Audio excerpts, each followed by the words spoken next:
ഇന്നത്തെ വീഡിയോ നല്ലൊരു ജൈവവളം ഉണ്ടാക്കുന്നതാണ്. അപ്പോൾ കടലപ്പിണ്ണാക്ക് നല്ലൊരു ജൈവവളമാണ്. ടെറസ് കൃഷി ചെയ്യുമ്പോൾ ചാണകം പോലെയുള്ള ജൈവവളങ്ങൾ ലഭിക്കാൻ ബുദ്ധിമുട്ടുണ്ടെങ്കിൽ നമുക്ക് കടലപ്പിണ്ണാക്ക് ഉപയോഗിക്കാം. പലചരക്ക് സാധനങ്ങൾ വിൽക്കുന്ന കടകളിൽ കടലപ്പിണ്ണാക്ക് ലഭ്യമാണ്. 1 കിലോ 50 രൂപയാണ്.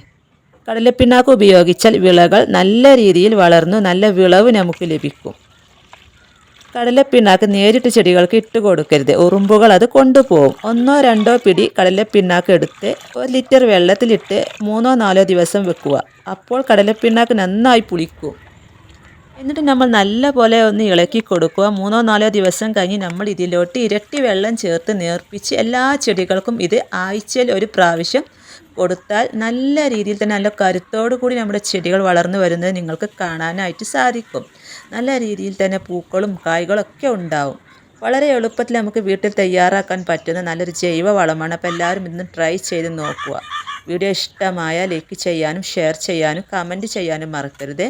അതുപോലെ തന്നെ കൃഷി ഇഷ്ടപ്പെടുന്ന നിങ്ങളെ കൂട്ടുകാർക്കൊക്കെ ഷെയർ ചെയ്ത് കൊടുക്കുക.